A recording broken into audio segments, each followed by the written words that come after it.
didn't understand or grasp the concept of what it how it was affecting me, basically.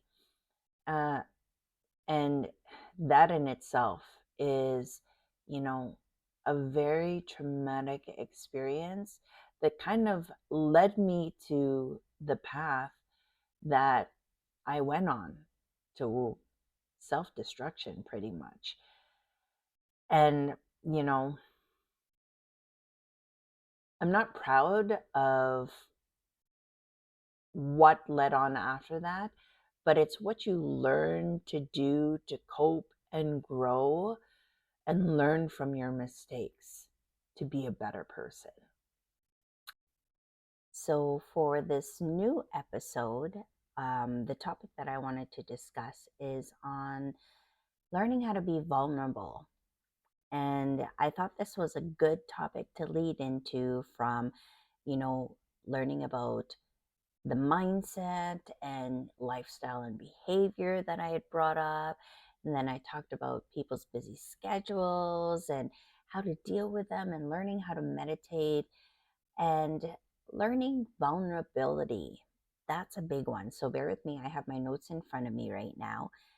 On this topic, what I wanted to share, there are a couple of points that we need to learn and accept. So, number one, we need to learn to be confident and to be happy and understand that we're not perfect. We have to accept the way we are. Stop hiding behind this facade that you might have, that you think people are looking at you in certain ways. Just be happy with yourself.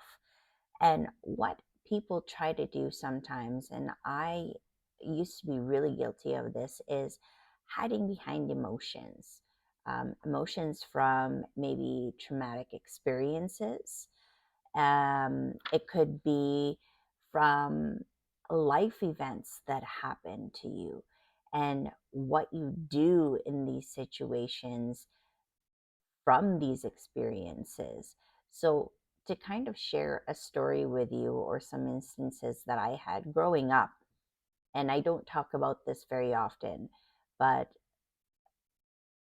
growing up, I did have a younger brother, bless his soul. He was 4 years younger than me, and he went missing. And he was a young adult. He was an up and coming DJ in the city at the time. And it was 14 months of pure hell, basically. And because of this, I had no time to understand what it was doing to me mentally. I was trying to deal with media, trying to be there for my parents. And as the oldest child, I became the spokesperson for the family. And I didn't understand or grasp the concept of what it how it was affecting me, basically.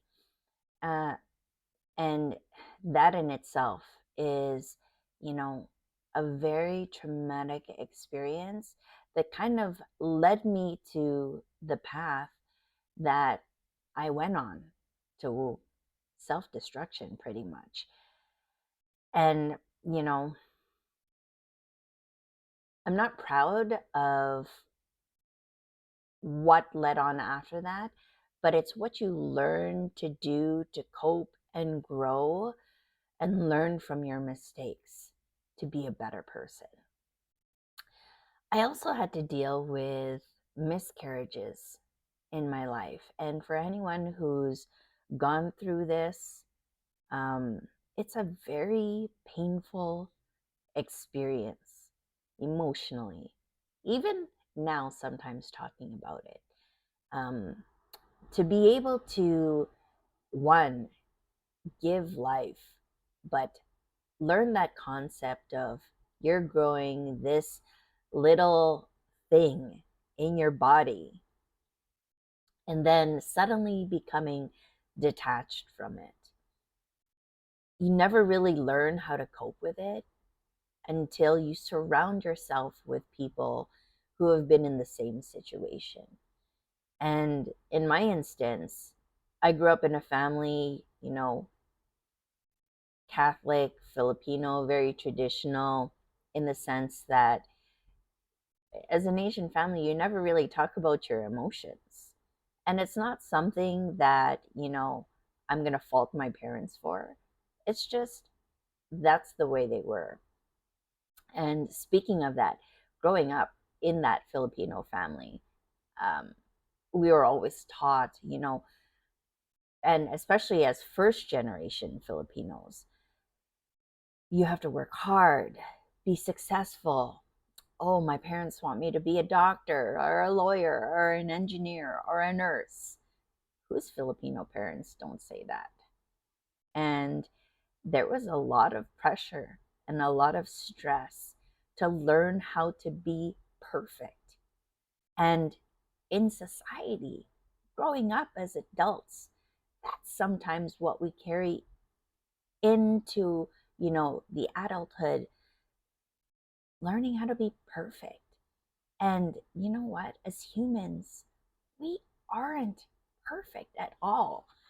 Um, so you just have to learn how to be confident, learn how to be happy with yourself.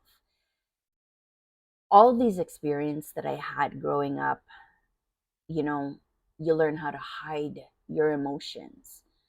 And for myself, I didn't allow myself to feel my emotions. And how I did that was by keeping myself busy. So, you know, I had no time at all to show any sense of vulnerability because I didn't want to digest the situation, maybe. And having to sit there and actually face reality was more scary than anything else, that I'd rather keep myself busy.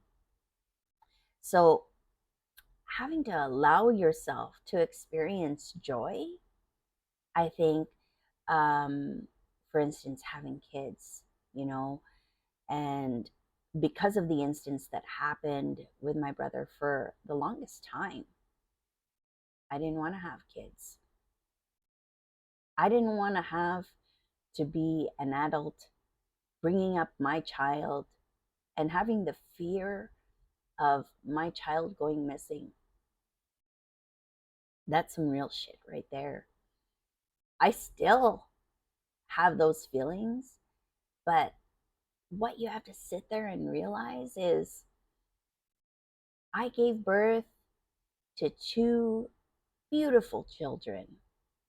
And sometimes you just need to sit back and say, wow, these are amazing, tiny human beings that came out of my body. And, you know, stop thinking about being paranoid with situations. Realize them, but accept the moment. So yeah, being a perfectionist, that's a problem that I really had to learn to stop doing over the years. Being a perfectionist, there's no such thing. You need to stop trying to be perfect. We can avoid or minimize the pain of judgment, like, you know, trying to earn people's approval by looking perfect. What does it prove? This only hampers our success. So it is self destructive because we're trying to get completely unattainable goals by being perfectionists. We're never going to be perfect. Accept it. one of the other things that we do is we numb ourselves. How I used to numb myself with dealing with all of these life experiences that were very traumatic to me, I used food and drinking.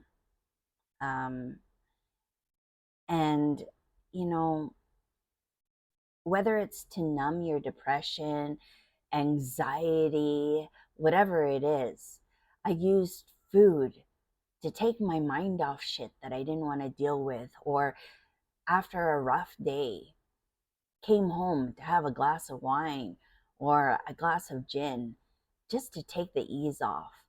And that numbing is, you know, a mechanism used that, in everyday instance of my life that I didn't want to face with, I used food and drinking. And that ultimately brought me in a downward spiral where at the end of it, 300 pounds later almost is what I hit on the scale. You look at it and you're like, holy shit, what happened? You need to learn to be aware um, of the numbing and figure out why it is we cope this way. And we need to realize that these behaviors, we need to learn to embrace them. We need to recognize, oh, yeah, I am deflecting. This is a way to numb myself and become vulnerable that way. You have to remember we're human, right? And we are hardwired. We're hardwired to want to feel acceptance. We need to feel a connection. We want a connection. And we want to be seen and heard and feel valued. So we need to allow ourselves to be more vulnerable and realize you're perfect the way you are. That's my cat in the background. Spoon's my cat. Anyways, yeah, you need to understand that you are perfect just the way you are. And when you accept vulnerability and you accept these instances, then you will be able to move on and be a better person for yourself, for your family, for your future. That's the spiel. Take it with you. Thanks for listening. If you want to hear more like this, feel free to send me a DM. You can find me on Instagram. It's under Carnivore Keto Queen. Facebook, I'm just under Abby Sanchez. Feel free to send me a DM if you want more information on this, or if you want to give me feedback about the episodes that I've been doing on my podcast. My co host, Keith, he will be joining me in shortly for a new topic. But until then, make good choices. Have a great day.